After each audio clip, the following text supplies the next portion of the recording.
예, 안녕하세요. 중국 공산당 인민해방군, 글로벌리스트 흑막 세력, 악마의 나라티브 사제들, 이 세 집단으로 이루어진 삼각편대에 대한 전 세계 가치지향 애국 민중의 투쟁을 매일매일 설명해드리고 전달해드리고 있는 세뇌 탈출입니다.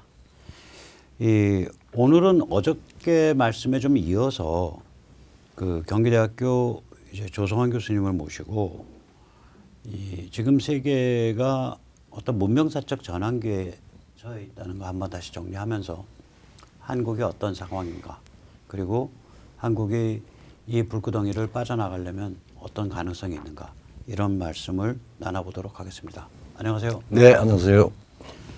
예, 먼저 세뇌 탈출 자유구독료 부탁 말씀 올립니다. 신한은행 140-012-108493 주 백모 프로덕션입니다. 참으로 어려울 때인데도 꾸준히들 도와주셔서 백모 세뇌 탈출 뚜벅뚜벅 진행할 수 있습니다. 감사합니다. 조 교수님이 네. 우리가 이 세계가 지금 위기가 지금 그러니까 완전히 심화된 상태예요? 아니면 오히려 위기의 그 마지막 그 심화점을 벗어난 상태예요? 일단은 뭐 한 반세기, 50년 전부 민재 위기 그때부터 만들어져서 생겼던 위기의 실체가 드러나고 새로운 국면으로 지금 가고 있는 그런 약간의 그 상당히 중요한 변환기에 접했다고 볼 수가 있죠. 아니 그러니까 위기에 지금 깜깜한 상태냐, 아니면 오히려 위기의 어떤 가장 위기라는 게 제일 어려운 게 그거잖아요. 이게 위기인지 모를 때가 제일 어렵잖아. 이제 뭐 어쨌든 다행히 그런 상태인지 아니면은 위기를 지금 위기의 실체가 다 드러나서 이제는 이대로 밀고 가면 된다, 이런 상태인지. 되게 뭐 표면적으로 보면 굉장히 위기스러울 수 있는 요소는 많죠. 뭐 코로나다, 또 중국, 뭐 한반도, 뭐 여러 가지 이제 뭐 지정학적인 싸움, 군사 뭐 이런 건데, 사실 지금 위기인지도 모르고 굉장히 의식상 정신상의 위기가 위기인지도 모르고 그냥 지나가서 지금 이 혼란을 겪고 있고, 이 혼란이 다른 국면으로 넘어가는 그런 시기가 아닌가 봐요. 저는 개인적으로는 오히려 그 전이 더 위험했다고 봐요. 그렇죠. 그 전이 이게 위기인지도 몰랐어. 그렇죠. 그러니까 한국 사람도 몰랐고, 미국인도 몰랐고, 영국인도 몰랐고. 그래서 그 전에 위기를 한 1970년경부터 시작됐다고 본다면, 예. 그 위기의 특징을 한 너댓 가지를 어떻게 정리해 볼 수 있을까요? 우선 뭐 별로 감지하지 못했는데 이 마약이라든지 인간의 그 도덕성을, 정신을 아주 피폐하게 만드는 그런 것들이 스물스물 아주 광범위하게 스며들었어요. 예, 지금 세계적 차원에서 얘기하는 겁니다. 그렇죠. 세계적인 차원에서. 그러니까 베트남 적화가 이제 뭐 베트남의 패망은 1975년이지만 그렇죠. 예. 이제 베트남에서 미국이 물러날 수밖에 없다라는 게 이제 1970년 정도 되면 명확해지거든요. 지긋지긋해지죠, 이제. 이미 그때 구정공세가 그렇죠, 구정공세. 60년대 말에 대성공을 거두고 이러니까 그것과 맞물려 가지고 이제 마약이 이제 번지는데 예. 이게 70년대까지만 해도 대마초였었어요. 그렇죠. 예. 그래서 그 슬리퍼 끌고서 길거리에서 히피가 팔았었는데 이게 이제 80년대가 되면 그 코케인 히로뽕으로 업그레이드 됩니다. 그렇죠. 예. 코케인, 헤로인, 히로뽕으로. 그 다음에 이제 최근에 이게 펜타닐까지 갔죠. 그 조지 플로이드. 그렇죠. 예. 먹고서 숨진 그 마약이죠. 그래서 사회가 이제 마탱이가 가는 증상이거든요. 그렇죠. 마약이 뭐 이렇게까지 광범위하게. 거의 뭐 이 자아의 중심도 흐트러지고 네네. 사회적인 어떤 풍속 이런 것들도 이제 막 그 물리적인 약품에 의해서, 그것도 중독에 의해서 그게 막 흔들리기 시작을 했죠. 근데 이거 사실은 그냥 범죄, 일부 제한된 범죄가 아니라 굉장히 국제적으로 어두운 데서 잘 연결된 방식으로 이게 일종의 마약 산업하고 또 연관이 되고, 그렇게 해서 그게 상당히 위기였습니다. 지금도 뭐 이건 계속되고 있는 거고요. 예. 두 번째는 이제 그 지난 50년간을 세계로 위기로 몰아넣은 두 번째 이유 보면은 페트로 강박. 그렇죠. 예. 그러니까 석유가 없으면 예. 그냥 뭐 에너지가 없는 정도가 아니라 그 석유 관련 유화, 석유 화학 관련 모든 게 안 되니까. 그러니까 인간의 생활 문명 전체가 다 여기에. 네. 지난번에 한번 우리 박주필께서 그랬잖아요. 인류상 이렇게 긴 시간 동안 이렇게 광범위하게 이렇게 짧은 시간 동안. 이 짧은 시간 동안 네, 불과 한 30년. 그러니까 30년 동안에 예, 예. 그 뒤에 지속된 부분이 그렇게 이 말하자면은 이 도미넌트하게 온 문명을 다 덮은 그런 요소가 없죠. 페트로 문명. 네, 그러니까 석유화학이 시작된 게 이제 상징적인 사건을 꼽으라 그러면 나일론인데. 그렇죠. 나일론이 1930년대 중반에 개발됐지만 상용화는 1939년경이거든요. 그렇죠. 예. 그로부터 불과 30년 정도가 지나면 예. 인간 생활의 모든 측면에 전부 석유가 관계되는 거죠. 예. 그러니까 석유 없으면 우리 칫솔 하나 못 만드는 거죠. 그렇죠. 물 한 잔 못 마시니까. 이 미국의 석유 수입량이 한국의 1.5배 정도로 환산해야 되거든요. 이게 그 이유가 뭐냐면 한국은 원유로 수입을 해서 정제유를 또 팔기도 해요. 그렇죠. 예. 그러니까 한국은 수입량만 가지고는 한국의 소비량을 계산을 못 해요. 참 그런 걸 보면은 우리가 70년대 초반부터 오일 쇼크다 뭐다 느끼고 그다음에 그 비슷한 시기에 또 그 중화공업 뭐 이러면서 이제 자주국방하면서 남북 관계 뭐 버리지나 그 미군이 빠져나간다는 동동동 해서 이 안보 불안이 생겼을 때 했는데 그때 우리는 석유화학 단지를 만들기 예. 박정희 대통령이 유화단지죠. 유화단지를 만들어서 한국이 이제 세계적인 석유화학 공업 국가가 된 거죠. 참 그런 걸로 보면은 우리 문재인 대통령보다는 천배. 아니 그건 저기 뭐 비교하면은 돌아가신 분에 대한 모욕이죠. 알겠습니다. 예. 모욕이죠. 마치 사람과 개를 비교하는 거랑 비슷한 건데. 아니, 저는 뭐 문재인 대통령께서 개님이라고 말씀드리는 건 아니고요. 이제 비유하자면 예. 비유법으로. 그래서 그리고 한참 이제 전에 아니 내 말 듣고 또 이 애완견 하시는 분은 왜 개를 모욕하냐? 미국의 뭐 LA에서 우리가 하면은 아마 또 시비 거는 친구들이 있을 겁니다. 예. 어쨌거나 그래서 미국의 석유 수입량이 예를 들어서 뭐 6천만 배럴이다 예. 한 달에. 예. 그러면 한국으로 환산하면 그게 한 9천만 배럴 수입한 거랑 같아요. 그렇죠. 그래서 그건 이제 단순 비교입니다. 예. 근데 일단 석유 수입량 자체로만 보면 예. 놀랍거나 말거나 1972년 12월에 이미 한국의 수입량을 넘어서요. 근데 그때 우리 한국은 나 어릴 때 70년대 같으면 한국의 지금 수입량을 넘어선다고요. 그렇죠. 50년 전에. 그러니까 미국이. 나로서는 지금 이 이야기를 딱 하면서 그때 초등학교 때 자이언트라는 영화를 보고 락하드슨과 엘리자베스 테일러 뭐 이렇게 하면서 미국은 석유가 나고 풍부하고 복받은 나라 이렇게 생각하는데 얼마 안 있어가지고 푹 올쇼크라고 하는 이야기를 뉴스로만 들었어요. 그렇죠. 자이언트란 영화가 그게 제임스 딘이 나오지. 제임스 딘 그러니까 사람이 바르기 때문에 예. 이게 보이는 게 러커드슨이 보이지. 저는 빽딱하니까 제임스 딘이 보이는 거예요. 저는 락하드슨하고 그 빽딱한 이유 없는 반항 제임스 딘. 락하드슨이 뭐 아주 호남형인데다가 그 농장에 그 석유 이제 내리면서 씨 웃는 그 모습이 아직도 기억이 나요. 착각하시고 계셔. 러커드슨은 석유 개발에 반대해서 그러니까 석유를 안 파지. 그게 아니고 그래서 엘리자베스 테일러를 만나러 가면서 그 배경이 이제 석유죠. 이렇게. 예. 그래서 아무튼간에 미국의 1972년 12월 지금부터 50년 전 12월에 석유 수입량이 한국의 2022년 한 달 석유 수입량을 넘어섭니다.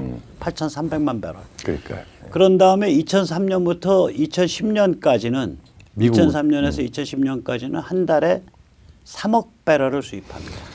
한국에 40. 계산해 보니까 우리 한국에 40배죠. 네, 단순 물량으로 40배고요. 의미를 따지면 아까도 말씀드린 1.5배 의미를 따지면 60배 정도 돼요. 60배가 되죠. 그렇죠. 그러니까 한국의 근데 미국은 또 자기가 생산하잖아. 생산하잖아요. 예. 그러니까 한국이 한 예를 들어서 한 100일 뗄 석유를 미국은 하루에 떼버린다는 얘기죠. 그렇죠. 그러니까 이게 어마무시한 얘기예요. 아무리 지금. 그야말로 저기 세계 최강이라고 모든 요소를 다 갖고 있어도 네. 이 부분과 관련해서는 미국이 소위 산유국의 오펙에 손발 싹싹 메고 무릎 꿇고 그다음에 뒤에 결탁하고 뒷돈 주고 온갖 협잡이 다 생길 수밖에 없는 아주 절실한 상황이었고 위기였었지. 위기였죠. 예, 예. 지금은 이제 그런 위기가 다 사라져서 그런데 2010년 이럴 때 유가 뭐 배럴당 200불 간다 그렇게 얘기했었어요. 그래서 사실 뭐 제가 국제정치를 공부를 하는데 되게 우리가 하면 뭐 과거를 공부를 해서 이제 학습을 하는데 그 소위 냉전에 대해서 구소련에 대한 여러 가지 문제에 대해서는 이론도 나오고 뭐가 많은데 그 당시 페트로 강박이 들어가 있었던 자원의 국제정치학 그건 뭐 그게 사실 문명사인데 그 부분은 정확하면 거의 페트로 국제정치학이죠. 페트로 국제정치학은 다루지를 않아요. 지금도 두루뭉실해서 연구비 잘 안 나올 걸. 연구비 안 나오죠. 예, 그게 왜 그러냐면 저거라 그 저기 뭐 딥스테이트가 많이 관계돼 있는 거고 돈 가진 사람들 그렇죠. 그 실세들이 관계돼 있어서 그거 함부로 못 할 거예요. 그리고 그 미국 자체도 미국의 뭐 어떤 정권이든지 간에 이 문제의 디펜던시가 이렇게 종속성이 이렇게 걸려 있다라고 하는 게 이제 이 교육 현장에서 그거를 그러니까 적나라하게 가르칠 경우 생기는 여러 가지 미국인의 어떤 자존심이나 이런 부분에 대한 부분이 있어서 숨겼죠. 네네. 그래서 이제 1970년경부터 이렇게 이제 이게 페트로 강박이 굉장히 심해진 건데 그 혹시 졸업이란 영화들 보셨는지 모르겠어요. 이 졸업을 보면 제가 또 더스틴 호프만 좋아하잖아요. 그 더스틴 호프만이 이제 그 자기 여자친구의 어머니한테 유혹받아 가지고 그렇죠. 이제 자기 약혼녀의 어머니랑 동침하다가 나중에 두 젊은이가 도망가 버리는 그렇죠. 예. 그런 스토리잖아요. 그 상당히 비도덕적인 얘기인데, 근데 어쨌거나 거기 보면 이제 장인이 예. 이제 그 푸릇푸릇한 청년인 더스틴 호프만한테 장인 될 사람이 이 신용카드를 꺼내면서 이 신용카드의 세상이 오는 거야 이렇게 말을 안 해요. 앞으로 세상은 플라스틱 세상. 플라스틱. 그렇죠. 플라스틱 세상이에요. 굉장히 그 사실은 그게 1960년대 말 영화 아니야. 졸업이. 그래서 뭐 우리가 뭐 문명 그러면 자칫하면 뭐 정신이다. 뭐 그게 기반이죠. 근데 사실은 생활 기기 이 물질 이런 것들이 다 이 말하자면은 정신과 혼용이 돼서 하나의 큰 이 흐름을 만들어내거든요. 그럴 때 미국은 그런 걸로 보면은 굉장히 뭐 20세기에 들어와서 거의 모든 것들은 미국 발이었습니다. 그래서 그렇죠. 예. 1970년에서 시작된 이 세계 위기의 본격화. 처음이 이제 베트남전 패망, 마약. 두 번째가 이 페트로 강박. 그 다음에 세 번째가 이제 그 미중 밀월이죠. 그렇죠. 이 미중 밀월이 이게 그 참 그 역사가 희한합니다. 네, 예. 한번 정리를 좀 해주시죠. 이게 사실은 지금 현재 우리가 가장 네네. 착시가 많은 부분이 이 부분입니다. 네네. 우리 뭐 저기 78년도에 이제 등소평이 개혁개방 결의를 하고 그 직후에 그 전에 이제 핑퐁 외교다 뭐 이렇게 해서 사실상 여러 가지 관계 정상화를 모색을 하다가 정식으로 이제 법적으로 국회 정상화를 하는 게 79년이에요. 네. 근데 이제 79년에 이제 미국과 중국이 정상화를 했다라고 하는 것.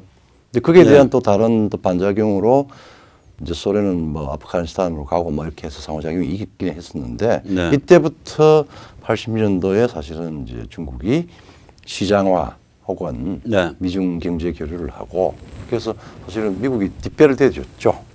이건 뭐 단순히 협조가 아니라 거의 그냥 중국을 키워주기 시작하죠. 80년대부터. 그렇죠. 예.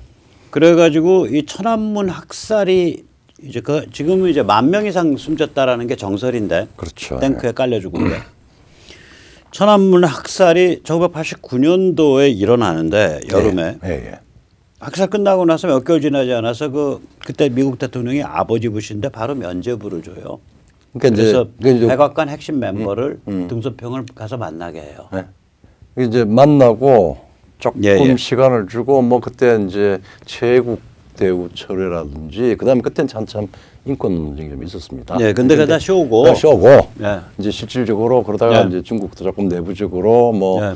조자양 뭐 그다음에 그 지도부 조금 정리하고 난 뒤에 92년부터 92년에 등소평이 공식으로 다시 개혁 개방을 이제 개혁을 심화하고 개방을 확대한다라고 해서 그때 이제 심천에서 네. 완전히 이제 말하자면은 네. 거의 전면 개방에 그 리오프닝 그걸 해서 그때부터 이제 미국하고 중국은 뗄래야 뗄 수 없는 관계를 맺기 아주 밀월이 심해지죠. 그렇죠.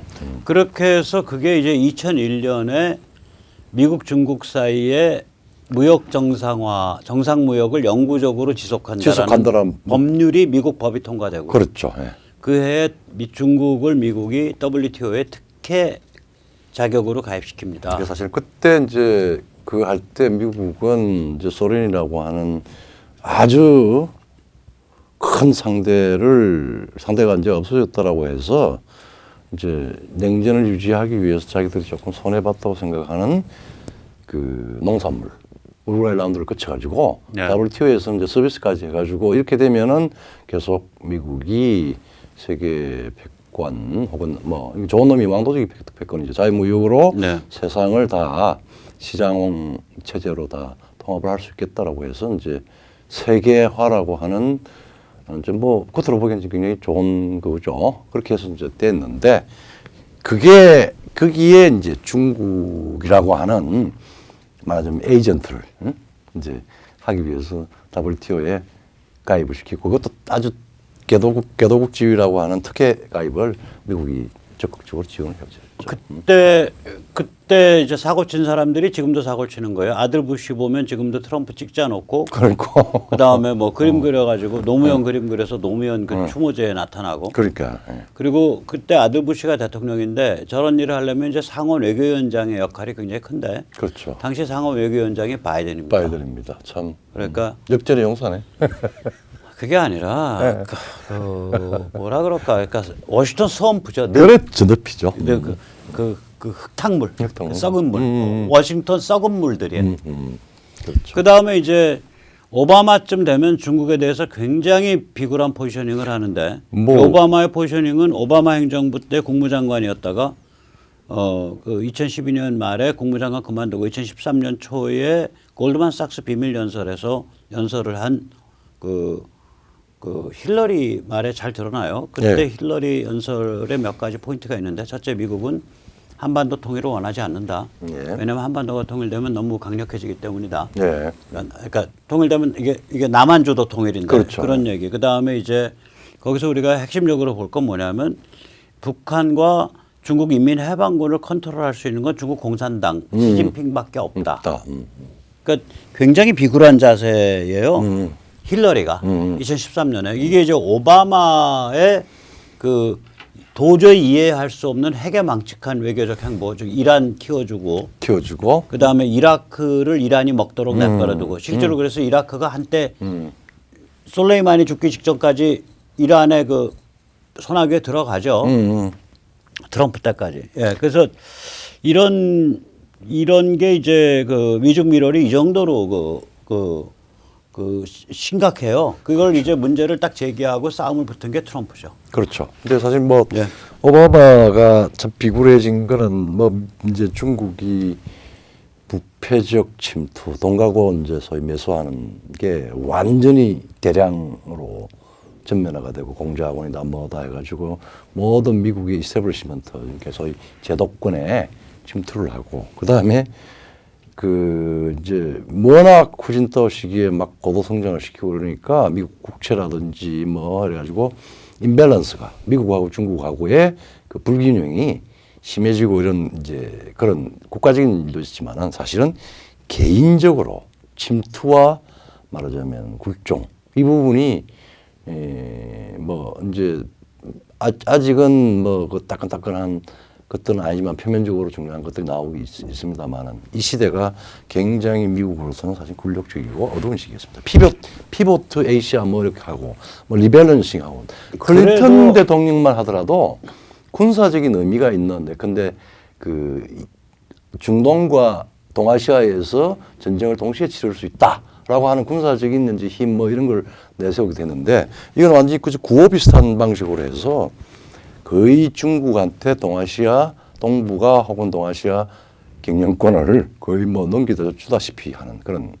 그래도 미국 사람들이 아직도 오바마에 속고 있어요. 여론조사에 보면 오바마를 싫어하는 사람과 좋아하는 사람을 보면 좋아하는 사람이 약 10%포인트 많습니다. 많습니다.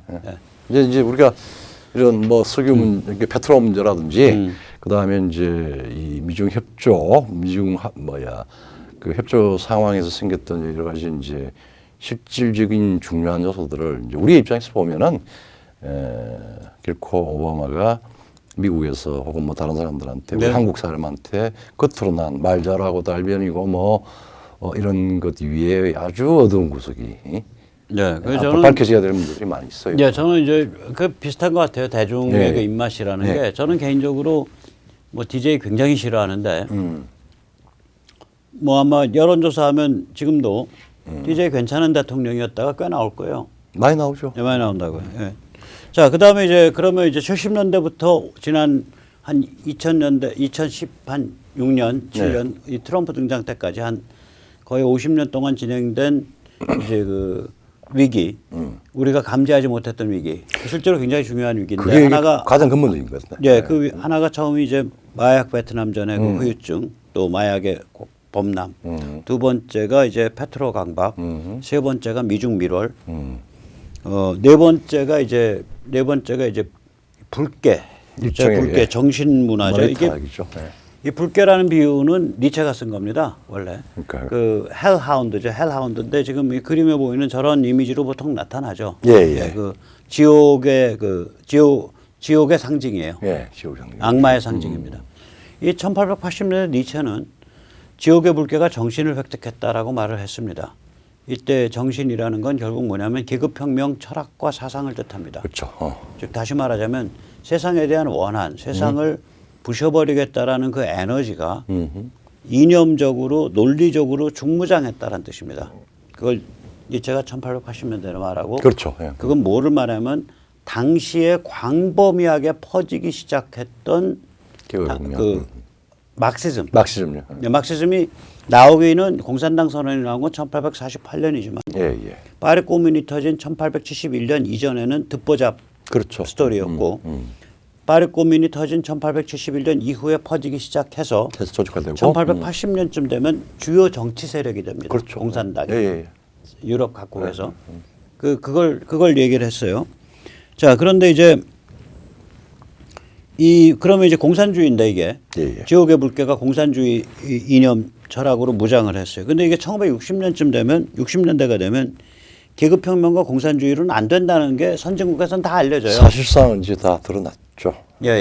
1940년대 말까지만 해도 어제 말씀드렸지만 이 서유럽과 미국의 지식인 중에는 체제 경쟁에서 결국 저기 소련이 이길 거다라고 보는 사람들이 꽤 많았었는데 많았었죠. 이 60년대가 되면 쟤들 못 이겨. 이렇게 되는 거예요, 이제. 그 뭐 미국은 반공을 하고 그러는데 사실 그러니까 이제 이 2차 세계대전 때 사실상 패전하고 승전을 한 프랑스 같은 경우에 직후에는 거의 80% 내지 90%가 스탈린주의자들로 변합니다, 지식인들이. 거의 10%도 안 되게 대서양주의자 이렇게 해서 그렇죠. 그래가지고 이제 뭐 생강이 민족주의자고 우파라고 하는 더골조차도 말하자면은 이 부분에 대해서는 굉장히 불안했죠. 이제 1960년대가 되면 이제 공산주의 계급혁명으로 안 된다가 되니까 이 서방 또 미국 이런 데서 이제 계급 베이스가 아니라 개인 그러니까 이때 개인이라고 하면 이고, 이거죠. 에고, 예. 자의식, 예, 예. 내가 나다, 내가 나는 나다. 예. 내가 최고다 이런 생각. 계급 대신 에고를 사로잡는 그렇죠. 방향으로 확 틀죠. 그렇죠. 그게 이제 신호탄 올린 게 프랑스 좌파 포스트 모더니즘이지. 그렇죠. 근데 그 전에 이제 60년대. 되게 그런 방식으로 따온 게 뭐 그람시다 68혁명 때 화두는 문화였습니다. 그러니까 뭐 정치, 경제, 계급 이런 게 아니라 총체적인 의미의 문화에 대한 토탈 디스트럭션 혹은 전체적인 무한해체죠. 근데 이제 예. 그람시랑은 좀 달라요. 그람시는 좀, 방점이 어디에 있냐면 계급혁명을 하되 폭동으로 못 한다는 거예요. 폭동으로 못한다. 예. 이제 그람시가 1930년대에 이제 그 자기 사상이 완성된 사람인데 예, 예. 빨갱이 로직으로 보면 30년대의 모델은 볼셰비키 폭동이에요. 그렇죠. 예. 그러니까 군중, 노동자, 그다음에 농민은 중요하지 않고 군인에 군인. 의한 폭동으로 주요 관공서와 주요 포스트를 딱 장악하면 그렇죠. 국가 권력을 잡는다. 이게 이런 딱 그냥 고정관념이 돼 있었죠. 고정관념이죠. 그 폭동 노선이라고요. 음. 그래서 모든 조직의 활동이 폭동의 그날을 위해서 준비되는 거예요. 30년대까지만 해도 그랬다고. 30년대 그 이유도 그래요. 소련의 노선은 그걸 향해서 지지를 해요. 지지를 하죠. 네. 거기에 대해서 두 개의 반론이 세계적으로 제기되는데 네. 같은 시기예요. 거의 20년대, 30년대. 네. 이탈리아의 그람시는 네. 계급혁명 헤게모니로. 좋은데 네.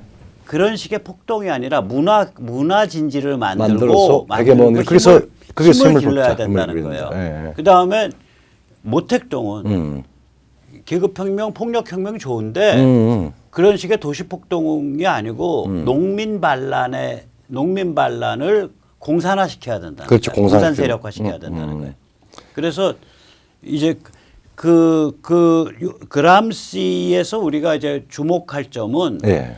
제가 진지전이라는 개념을 내놨다라는 건 걔는 이제 그람시는 폭동은 기동전이라고 불렀어요. War of Mobilization. 예. 그 다음에 이제 진지전은 War of Positioning. 그래서 그람시는 그런 점에서는 나중에 나오는 나중에 1960년대 이후에 나오는 이 에고를 사로잡는다는 전략. 계급을 버리고 에고를 잡는 거예요. 이제 계급 대신에. 그거랑 일맥상통하긴 해요. 왜냐하면 에고를 잡을 때 그게 결국에 가서 정치 권력으로 어떻게 나타나냐. 그렇지. 각 분야별 문화 진지를 장악하는 그렇죠. 걸로 나타나고. 그래서 이제 그 말하자면 그 이제 중간에 진화 과정에서 중요한 포인트가 되죠. 근데 어쨌든 간에 이제 60년대 이후에 이게 서서히 그러나 아주 넓게 들어가기 시작한 게 해체주의, 무한해체. 그 다음에 이제 최근 한 20년, 30년 사이에 완전히 일반화가 된 PC, Political Correctness 분노. 즉, 나의 정치적 올바름을 타방한테 이 소위 말해 타방을 그 배제하고, 그 다음에 경멸하고, 하는 그 제압하는 수단으로 사용이 되고. 저는 좀 다르게 표현하고 싶은데 예. 문화 엘리트 우리로 치면 김어준이가 정한 선, 그 선 내부는 정치적으로 올바른 거고 그 선 바깥에 나가면 때려 죽이려고 하는 거예요. 그게 맞습니다. 네. 그러니까 나가 아니라 우리죠. 문화 엘리트예요. 문화 엘리트죠. 문화 엘리트의 교실을 받들어서 그것이 정치적으로 올바릅니다라고 이제 그걸 바이블로 섬기는 자세예요. 맞아요. 예. 그리고 이제 이 말살 문화 지금 이게 이제 최근에 아주 드라마틱한 그걸로 나온 게 대통령이 그 트위터를 끊어버린다든지 이렇게 해서 말하자면은 그 기존에 우리가 습속화되고 상식이 되고 가치가 되고 윤리가 된 이런 여러 가지 요소를 어느 일정한 그 헤제모니를 가진 상층부에서 배제시키거나 혹은 캔슬을 해가지고 완전히 뭐라면 전도를 시켜버리는 그런 거고 그 다음에 역사 왜곡 우리도 열심히 지금 여전히 죽창 들고 반일하자 이렇게 하듯이 미국에 대한 부분도 특히 백인의 역사 이런 부분에 대해서 그 모든 존재를 다 그러니까 지워버리는 그런 그리고 이제 젠더 평등, 기후 변화, 죄책감 세뇌 이런 것들이죠. 그렇죠. 그래서 결국은 노림수는 뭐냐면 너 자신을 알라가 아니라 너 자신을 알라는 소크라테스에 의해서 유명해진 델포이 신전에 신전에 새겨져 있는 문구죠. 그렇죠. 그게 아니라 너 자신, 너의 에고를 섬겨라. 무조건 섬겨라. 그거예요. 너의 에고를 섬겨라. 빡치고 섬겨라. 예.